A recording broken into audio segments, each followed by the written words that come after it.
Bonjour, à un mois et demi des élections municipales, je vous retrouve pour un dimanche en politique consacré aux enjeux de ce scrutin qui nous concerne tous dans les 1228 communes de notre région. Alors quelles villes peuvent basculer? Quels maires sortants apparaissent en difficulté? Quelles communes sont ciblées par le Rassemblement national qui place de grands espoirs dans ces élections municipales? On en parle tout de suite avec mes invités de dimanche en politique.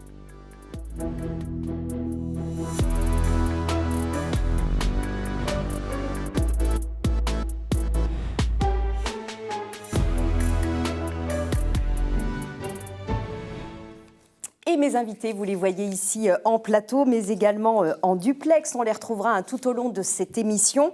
Tous sont journalistes à mes côtés. Et en plus, avec nous, bien sûr, Arnaud Leclerc. Bonjour Arnaud. Bonjour. Merci beaucoup de nous rejoindre pour nous parler de ces élections. Vous êtes bien sûr professeur de sciences politiques à Nantes Université. On est à moins de 50 jours des municipales. On se souvient qu'il y avait une abstention record en 2020 dans notre région. C'était 61% d'abstention, 24 points de plus. Alors certes, il y avait le Covid que 2014. Est-ce que c'est la plus grande crainte qu'on puisse avoir aussi pour ce scrutin ? D'une certaine manière, oui, ce sera surtout un indicateur de mobilisation, de démobilisation de l'électorat pour l'enjeu suivant, que sera la présidentielle, parce que cette municipale sera comme ça. Mais disons-le, elle a du mal à exister, cette élection. Et donc, vraisemblablement, on aura un niveau de participation assez faible. Assez faible. Alors, on a voulu savoir ainsi ces élections, dont vous nous dites on parle très peu, eh bien, elles vous intéressaient quand même déjà. Mais c'est pas gagné, c'est ce qu'on a pu constater dans les rues du Mans. Regardez avec Marc Ivard et Charles Prouf. Que se passe-t-il les 15 et 22 mars prochains? J'ignore. Je crois qu'on doit aller voter. Ce sont les municipales? Je sais pas. Alors, je n'ai pas la question, je n'ai pas la réponse à cela. Alors, moi, j'ai l'impression que c'est des élections municipales. En quoi cette élection peut-il changer votre quotidien? La mienne, pas forcément, mais le vivre ensemble, peut-être. La sécurité, la propreté. Surtout pour le niveau de vie, pour la qualité urbaine, pour tout. Irez-vous voter, si oui ou non? J'irai voter, oui. Si oui ou non, pourquoi? Parce que c'est mon devoir civique, quoi. Oui, j'irai voter. Parce que c'est très important pour notre futur, surtout pour les enfants. Eh bien non, malheureusement, parce que j'ai pas renouvelé ma carte d'électeur. Oui, j'irai voter. Oui, bien sûr. Pourquoi? Parce qu'il faut, il faut que le peuple s'exprime. Parce qu'il y a une dissonance entre ce que pensent les politiques et ce que pense le peuple. Non, moi je ne veux pas aller voter. Pourquoi? J'ai pas le temps. Bon, j'ai pas ma carte, j'ai pas le temps, j'ai pas envie. Vous qui suivez les élections depuis quelques années, Thibaut Dumas, vous êtes rédacteur en chef de Médiacité, Yves Trécadurand, journaliste au Courrier de l'Ouest à Angers et correspondant du Monde. Est-ce que vous avez l'impression que c'est assez classique finalement cette distance avec une élection comme les municipales dont on dit qu'elles sont quand même concernantes? C'est classique, mais là il y a eu peut-être un petit effet retard avec l'hypothèse de législative anticipée une nouvelle fois. Donc c'est vrai que ça raccourcit vraiment la campagne. On a l'impression qu'elle commence que maintenant. C'est déjà dans un mois et demi, quoi. Et c'est tard. Contexte national explosif, international, ça peut jouer aussi, Yves Trécadurand? L'actualité internationale sature l'espace, donc c'est évident que les esprits sont accaparés par autre chose. Maintenant, la participation de 2020, effectivement, le Covid avait quand même beaucoup changé la donne. Et c'est une élection où les électeurs se déplacent en masse, comme la présidentielle. C'est quand même les deux scrutins où ils vont voter le plus. Donc, on peut quand même espérer que ce sera le cas en mars. Un sursaut, même si on a compris, Arnaud, que vous en doutiez. Alors, en tout cas, nous, on s'y intéresse déjà, mais on espère vous y intéresser aussi, vous qui nous regardez, à ces élections municipales. Et on va donc balayer ensemble les enjeux dans notre région, département par département et ville par ville. On va commencer par la Vendée, et notamment la Roche-sur-Yon, bien sûr. C'est Luc Bouard qui est le maire sortant. Est-ce qu'il est bien parti, Arnaud Leclerc, pour un troisième mandat ? Oui, globalement d'ailleurs, les grands élus dans les grandes villes de la région ne sont pas tellement en difficulté. Ils vont plutôt dans la reconduction, avec des difficultés pour les oppositions pour s'unifier. Donc plutôt une voie. Alors là, en l'occurrence, à La Roche-sur-Yon, c'est Romain Bossis, qui a 36 ans, qui est dans les positions depuis 2020, qui est un médecin généraliste, ex-président des Jeunes Socialistes, qui a réussi quand même à fédérer un peu autour de lui aussi des partis. Ça suffira pas? Non, ce qu'on va constater un peu partout, c'est qu'il y a des dynamiques pour essayer de faire un bloc, mais qu'à chaque fois, il y a des exceptions et à chaque fois, la situation est finalement plus compliquée. Donc, quand on a un maire sortant, de toute façon, on a une prime qui est assez considérable. Et que vous nous dites qu'il existe dans les autres villes, on va en parler. Il y a une ville où il y a une succession qui n'en est est pas tout à fait une, c'est les Sables d'Olonne, puisque Nicolas Sénéchaud a succédé il y a quelques mois à Yannick Moreau. Il était maire pendant 17 ans. Nicolas Sénéchaud, c'est une ville que vous suivez particulièrement à Médiacité, les Sables d'Olonne, parce que ça peut être tendu. Il a face à lui Anthony Bourget. Bah oui, parce que là, la prime au sortant, il y a quand même une question, parce que le sortant, Yannick Moreau, a annoncé il y a 1 an qu'il passait la main, ça a été effectif qu'en septembre. Est-ce que c'est assez de temps pour imprimer une marque? Nicolas Sénéchaud était un peu connu au Sables d'Olonne, mais c'est pas non plus un poids lourd de la politique, surtout que c'est devenu une grosse ville, une grosse agglomération. Oui. Donc là, il y a quand même une petite incertitude, puis au Sables d'Olonne, il y a toujours beaucoup de listes. Ouais. Voilà. Alors ça se jouera à droite, par contre. Ah bah ça se jouera à droite, ça, ce sera un combat entre droite et droite. Il n'y a pas de doute là-dessus. Ouais. Ouais. Et puis un petit mot quand même des Fontenay-le-Comte, avec le retour d'Hugues Fourage, qui avait été maire entre 2008 et 2014, qui là retente sa chance. Il avait été battu seulement de 47 voix en 2020 face à Ludovic Ogbo. On suivra ça aussi dans cette ville de Fontenay-le-Comte.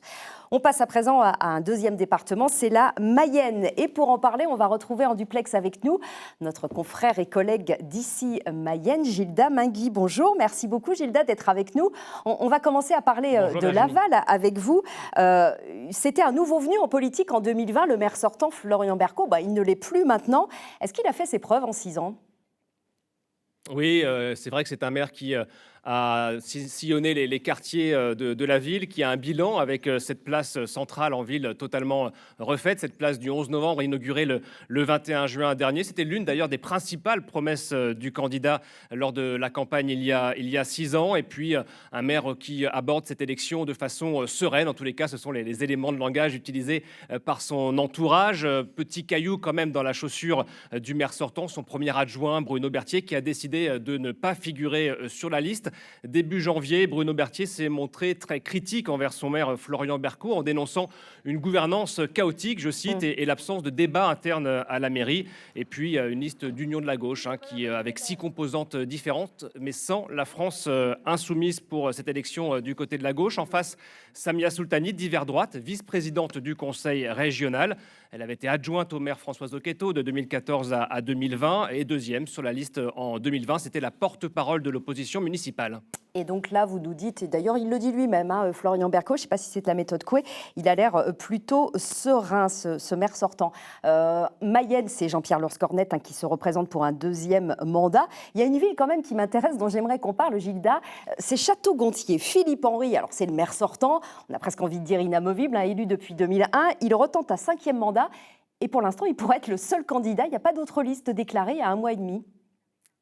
Effectivement, contrairement à il y a 6 ans où il y avait une liste d'hiver gauche avec 4 élus au conseil municipal et visiblement aucun de ces 4 élus ne souhaite repartir ou n'a les capacités de constituer une liste. Et Philippe Henry est le premier à le regretter évidemment. Et il faut croire que le bilan du maire est bon et que les Castro-Gontériens sont satisfaits de ce que fait le maire depuis 2001 effectivement, puisqu'en cas de réélection, Philippe Henry pourrait dépasser la durée du règne de Jean Arthuis, son prédécesseur, qui était resté 30 ans à la tête de la ville de Château-Gontier-sur-Mayenne. Et c'est pas rien, on est fidèle visiblement à Château-Gontier. Un petit mot quand même, Arnaud Leclerc, 16 000 habitants, une ville sans candidat, enfin sans candidat, en tout cas sans liste alternative, c'est quand même pas banal.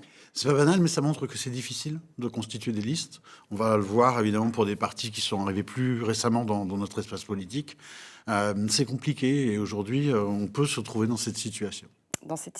Donc à Château-Gontier et en Mayenne. Merci beaucoup Gilda Mingui d'être venue en duplex avec nous pour nous donner votre éclairage sur votre département de la Mayenne. On va s'intéresser à présent au Maine-et-Loire avec vous, Yves Trécadurand. Je rappelle que vous êtes journaliste au Courrier de l'Ouest et correspondant du Monde.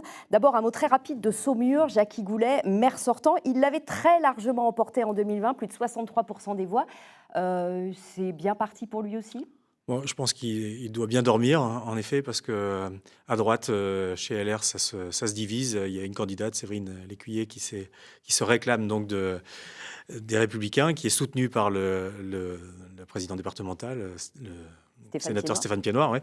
Et en face d'elle, en fait, il y a une liste qui, elle aussi, se réclame des LR, qui est conduite par Bertrand Chandouineau, qui a embarqué les conseillers sortants et aussi la députée Anne-Laure Blin, qui est LR. Voilà. Donc ça va être plutôt un duel entre LR et puis Jacky Goulet qui semble quand même bien parti. Il avait presque les 2 tiers des suffrages, je le rappelle, en 2020. Ouais. On va s'intéresser bien sûr à Angers. Comment est-ce qu'on peut qualifier la situation de Christophe Béchu, Yves Tréguier et Arnaud Leclerc? C'est même plus un boulevard, là. C'est une autoroute. La gauche Angers a depuis longtemps des difficultés pour s'unifier. Donc là, on est sur un poids lourd de la politique qui est tout à fait en place, qui fait le travail, qui est reconnu par les électeurs. Donc effectivement, c'est une situation où ça va tout droit. Il peut être élu au premier tour, comme il y a 6 ans, Christophe Oui, Béchu? c'est tout à fait possible, oui, bien sûr. Après, Il a face à lui, précisons-le, bien sûr, c'est Romain Lavaux qui a remporté une primaire de la gauche élargie, écologiste aussi. Il n'a pas réussi cette dynamique. C'est difficile de peser face à Christophe Béchu, c'est sûr. En effet, il est installé, il a son aura, il a été ministre. Et puis, la gauche n'a pas de figure emblématique, en fait. Et c'est un petit peu difficile pour elle. On a vu qu'il y avait des petits tiraillements entre eux. LFI fait une liste de son côté avec le député européen Rach Saidi. Je pense qu'ils n'y croient même pas eux-mêmes. Donc, ça va être compliqué de gagner. Un qui y croit peut-être encore, c'est Gilles Bourdoulex à Cholet, et on va s'arrêter sur cette ville, bien sûr. Il espère être élu pour un 6e mandat. Est-ce que ça n'est pas celle de trop? Ça, on va savoir, parce que pour le coup, cette fois, il a face à lui des gens qui comptent.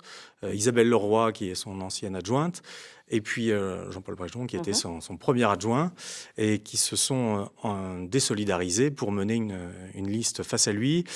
Je pense qu'il y a eu beaucoup d'épisodes judiciaires qui ont entaché... Encore cette semaine. Encore cette semaine, avec sa condamnation à 18 mois de prison dans l'affaire, bien sûr, du feu d'artifice mortel. De Cholet, ouais.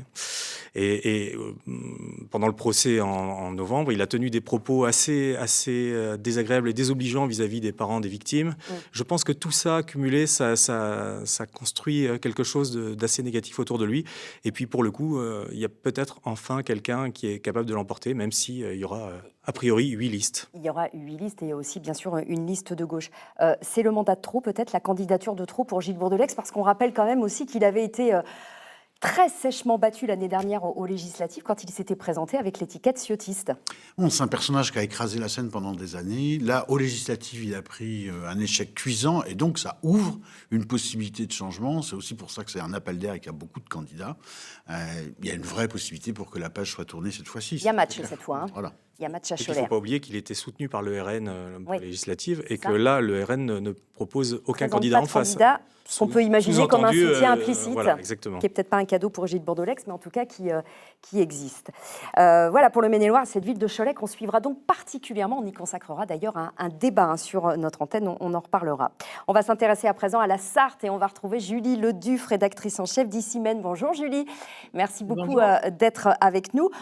On va parler de Le Mans. On a l'impression que sur cette ville, Julie, c'est tout sauf le fol. En tout cas, le maire lui-même le dit, et il dit surtout que tout sauf le fol, c'est pas un programme. C'était la petite phrase qu'il avait utilisée quand il a annoncé sa candidature en décembre. Il l'a encore utilisée dans un communiqué vendredi.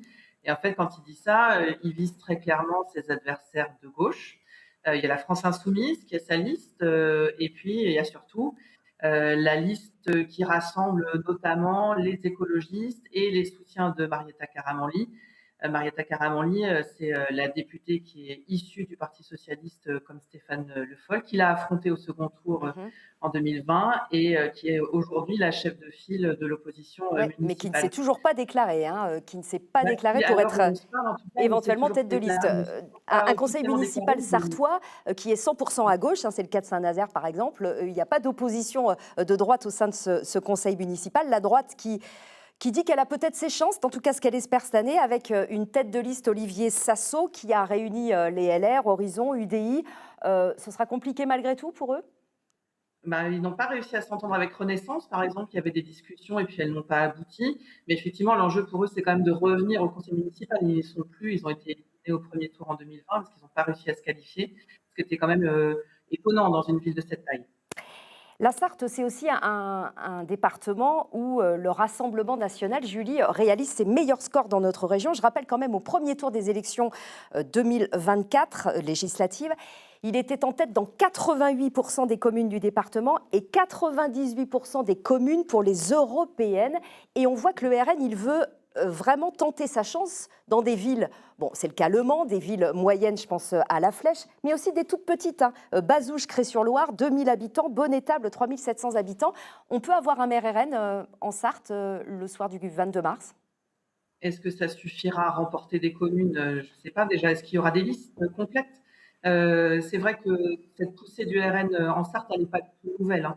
On voit à chaque scrutin national, en tout cas, qu'effectivement, ça grandit. Il y a la présence de Marie-Caroline Le Pen aussi. C'est aussi la présidentielle qui est derrière ça, les futures législatives. C'est aussi le fait de se montrer. Ils ont annoncé 6 têtes de liste, c'est inédit. Est-ce que les listes iront au bout? Là, on va commencer à voir plus clair avec le vrai début du dépôt des candidatures. Et puis, il y a quand même des cadres du RN sartois qui sont tête de liste dans des petites communes et qui n'ont pas pris l'étiquette.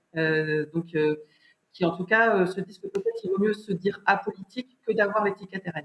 Que d'avoir l'étiquette RN. Et puis un dernier mot, hein, dans la Sarthe, 2/3 des communes ont moins de 1000 habitants. Ça veut dire qu'elles sont directement impactées, toutes ces communes, par la réforme du mode de scrutin. C'est important, hein, je rappelle que dans ces communes, désormais, de moins de 1000 habitants, il faut la parité obligatoire. Fini le panachage. Ça complique aussi la constitution de listes. Bah oui, parce qu'il y a peut-être sur certaines listes, en tout cas dans les conseils sortants, des hommes qui auraient voulu rester, auxquels il faut demander de partir, il faut aller chercher des femmes qu'on peut avoir du mal à trouver. Il y a aussi cette crainte d'une abstention plus forte avec la fin du panachage. Ça, on nous en parle beaucoup dans les reportages que l'on a pu faire. Et on a, alors c'était déjà le cas en 2020, mais on a encore quelques communes sur lesquelles il n'y a pas de candidat à 1 mois et demi du scrutin. Il y a Saint-Pavas, par exemple, tout près du Mans, où un candidat vient enfin de se déclarer, alors que jusqu'ici, il n'y avait personne. Ouais. Merci Julie. Et puis désolée, hein, la liaison n'était pas excellente, mais on a bien compris les enjeux sur ce département de la Sarthe. Merci beaucoup d'avoir été en duplex avec nous. On parlait du Rassemblement national avec ses ambitions sur la Sarthe. Arnaud Leclerc, Thibaut Dumas et Yves, c'est aussi le cas sur la Loire-Atlantique, hein, où le RN vise notamment des villes moyennes. Bah, c'est Donge avant tout, hein. Ils ont ciblé sur Donge en périphérie de Saint-Nazaire, où Gauthier Boucher, qui est le responsable départemental, se lance et espère faire basculer la mairie, transformer un peu l'essai de ces législatives frustrantes où ils avaient fait des très bons scores sans avoir aucun député au final. 44% pour le RN sur Donge, effectivement, en 2024. Voilà, donc c'est vraiment une stratégie ciblée, on peut dire. Oui, parce qu'il se présente dans 8 communes en Loire-Atlantique, celles où il a réalisé pour la plupart des bons scores. Arnaud Leclerc, ça peut transformer les faits entre les législatives et les municipales, ou c'est 2 scrutins où on ne peut pas transposer? Non, c'est assez différent. Et on voit bien d'ailleurs, dans beaucoup de cas, ils ont du mal à avoir des listes, alors qu'on sait qu'ils ont des électeurs. Parce que pour le coup, à la présidentielle, aux législatives, ils ont des électeurs. Mais sur une municipale, c'est plus compliqué. Donc c'est vraiment un autre scrutin avec une autre logique. Maintenant, le niveau d'implantation qu'ils ont leur permet, sur certaines zones, et en particulier le leader départemental, ça fait maintenant longtemps qu'il est entre guillemets dans la place. Alors certes, à Saint-Nazaire avant, maintenant à Donge, mais il a travaillé le terrain depuis longtemps. Et donc il y a une vraie probabilité. Premier tour de la présidentielle, il y avait 58% à Donge pour Marine Le Pen. Donc voilà, il y a un bassin électoral considérable. Mais vous le dites, il y a plus d'électeurs que de candidats. C'est plus compliqué pour ce parti. Ils peuvent avoir leur chance. Je pense à Pornic, je pense à La Baule aussi. À La Baule, je ne crois pas, parce que pour le coup, il y a des figures politiques en place très fortes, avec des assises électorales. Mais globalement, ce qu'on va voir, c'est qu'ils vont continuer de progresser. Et il y a des villes dans lesquelles ils sont en position de force pour faire la bascule. Et donc, vous feriez un pronostic? Donge, par exemple? Donge, c'est possible, oui. Donge, c'est vraiment possible. Et ce sera la première fois, bien sûr, dans notre région et en Loire-Atlantique, à fortiori. À Saint-Nazaire, le RN est un peu moins puissant, hein, 22% aux législatives. David Samzin est tranquille? Oui, globalement, c'est une ville avec un ancrage à gauche très fort. Il y a certes eu des dissensions pendant très longtemps à gauche, mais finalement, c'est le camp Samzin qui l'a emporté. Et c'est parti pour continuer. Ouais. Il y a une ville, en revanche, où on peut le dire, hein, sans vraiment s'avancer, où le RN n'a aucune chance, c'est Nantes. Il avait réalisé 11% lors des législatives. Il était 5e parti il y a 1 an et demi maintenant. On va s'arrêter, hein, bien sûr, sur cette ville de Nantes. Pourquoi? Eh bien parce que cette fois, on peut le dire, il y a match. La campagne est vraiment lancée, hein, depuis quelques semaines, voire quelques mois. Et les équipes des candidats sont sur le terrain, parce que cette campagne ne se joue pas que sur les réseaux sociaux, contrairement à ce qu'on pourrait croire en 2026. Mais aussi à l'ancienne. Regardez ce reportage de Maxime Jaglin et d'Antoine Repère. Bonsoir madame, pour les élections municipales, si vous voulez changer de maire, bonne journée. Il est 17h, les Nantais sortent du travail, les militants, eux, commencent leurs actions. Objectif, visibilité maximum pour leurs candidats. On essaie de toucher le maximum de personnes qui ne sont pas forcément aussi des mêmes idées que nous. Le but, c'est de leur montrer des idées nouvelles. Sur un morceau de papier, ça permet aussi de dire nos premières propositions, avoir un peu plus de concret en papier. Là, il y en a tous les jours en ce moment des tractages. En ce moment, il y en a tous les jours. Alors, selon vous, est-ce que ça marche? C'est une façon de communiquer puis de préparer les gens à voter, voilà. Vous allez le lire à la maison? Oui, bien sûr, mais je l'ai déjà lu, je l'ai déjà vu. Est-ce que vous allez voter pour lui? Oui. Je pense que c'est un peu essentiel parce qu'il y a des gens qu'on rencontre que comme ça, en fait, dans la rue et dans l'espace public, quoi. Après, efficace. Vous allez le lire, là, le tract? Non, c'est la droite, donc non, désolé. Autre quartier, autre méthode, les affiches électorales avec ses militants de gauche. Mais ici, On va chercher un autre panneau. la place est déjà prise par les insoumis. Dans les quartiers populaires, il y a très peu de panneaux à libre affichage. Et du coup, c'est très difficile pour coller. Du coup, c'est pour ça que nous, on a fait des stickers aussi. C'est plus efficace qu'Instagram, ça, alors? Et ben, c'est d'autres manières de militer. Je pense que c'est complémentaire. À la fois, sur les réseaux sociaux, il faut aussi taper fort et continuer à faire des vidéos, des posts, etc. Mais pas oublier les manières traditionnelles de militer, parce que c'est aussi l'occasion de discuter avec les gens qui passent. Quand on colle, des fois, on rencontre des gens, on discute, on dit « Ah, c'est vous, Nantes Populaire ? Ah, moi, je vous ai vu sur une vidéo Instagram. » Mais ce qui rapporte le plus, c'est le porte-à-porte. À Nantes, quasiment tous les militants s'y collent. Vous dérangez une seconde? Et tous les soirs. C'est juste pour les élections municipales. Je peux vous laisser un tract pour la liste de la gauche unie pour Nantes. C'est le 15 et 22 mars. En quelques secondes, il faut d'abord s'assurer que les personnes vont voter. Il y en a beaucoup qui ne sont pas inscrits ou mal inscrits, donc on a un tract toujours qu'on montre pour s'inscrire sur la liste électorale, puisque c'est la semaine prochaine. Donc ça, c'est un peu le premier point. Et ensuite, on leur parle des mesures, on leur demande comment ça se passe dans le quartier, et en échange, ils nous font remonter des choses. C'est un peu l'axe qu'on essaye de prendre quand ça ouvre la porte. Faire en sorte que les portes s'ouvrent. Pas toujours évident. Votre correspondant ne répond pas. Mais quand ça marche, c'est souvent très payant. Je dirais pas stratégie. Moi, je dis juste que c'est la base. Ça fait partie des actions qui nous permettent en fait vraiment d'aller au contact des gens et pouvoir expliquer en détail ce qu'on peut proposer. Le porte-à-porte, ça prend du temps, c'est laborieux, mais selon une étude, cela pourrait permettre de convertir entre 5 et 10% des personnes rencontrées. On est la France Insoumise, on vient pour savoir si vous êtes inscrit sur les listes électorales. Non. Ok. Ok, donc ça vous intéresse? Oui. Ok. Est-ce que vous vous attendiez à ce qu'un militant tape à votre porte là ce soir? Non, pas du tout. J'avoue que pas du tout. Une action comme ça peut compter au moment de voter? Je pense quand même en vrai, ouais. Parce que j'avoue que même là, moi je sais pas qui se présente. J'imaginais bien qu'il y avait des filles, des trucs comme ça. Mais alors après, qui choisir, j'aurais pas su forcément quoi. Preuve que la campagne à l'ancienne, loin des écrans, a encore de beaux jours devant elle. Eh bien oui, ça continue à marcher, d'aller effectivement sur les marchés, justement, de faire du porte-à-porte. Mais on va quand même vous montrer l'autre façon de faire de la politique. Regardez, c'est vraiment les réseaux sociaux. Là aussi, ils investissent les candidats, regardez. Est-ce que vous voulez changer de maire de Nantes? Ah bah oui. Notre priorité, c'est avant tout votre sécurité. Il faut absolument un tunnel sous la Loire. Quand on n'a pas d'idée pour Nantes, on ressort des cartons les vieilles idées pourries du PS du siècle dernier. D'accord, donc vous êtes obligé de vous chauffer avec votre four. Ça fait longtemps qu'il n'a pas neigé sur Nantes et ça fait longtemps que la gauche de rupture n'est pas représentée. Ici, nous offrons aux Nantaises et aux Nantais un nouvel espace de grande qualité au pied du château.